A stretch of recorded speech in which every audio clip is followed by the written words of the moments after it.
there there are programs that say your brain can have like a workout like you were in a gym, and you do these processing, and it helps you think clearly. Your memory might be restored to some degree.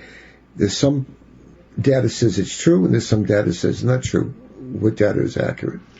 Well, the most comprehensive study and the best study that's reviewed all of the studies most significantly and done the most carefully has shown that there really is no correlation, that being on one of these brain training games doesn't even often help you improve in the specific brain training operations they give you.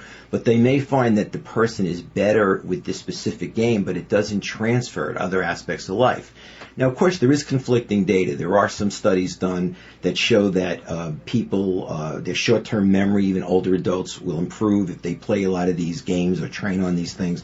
But overall, it's still very undecided.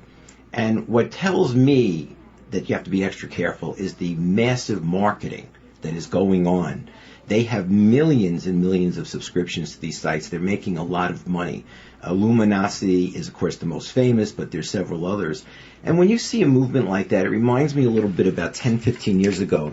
There was a huge movement for biofeedback, that if you would do biofeedback on the computer with kids, it would take away or certainly lessen their ADHD, and none of the really long-term studies have proven that to be true. Well, if someone is near retirement and they retire, they seem to degenerate a little bit. If someone stays and keeps his day busy and he's functioning, they seem to be more alert. Is that possibly something we should look at? Well, the head investigator of the study that did the reviewing of all the studies said not only was he not convinced that these brain training games help, but that he said what would stop a person in retirement from taking up a new language, a new skill, a new sport? So wouldn't it be a more natural, fulfilling way, and maybe even do some good volunteer work? Just, take on new experiences. Novelty, yes, they say that novelty and challenging the brain to grow new connections even through older age is definitely helpful.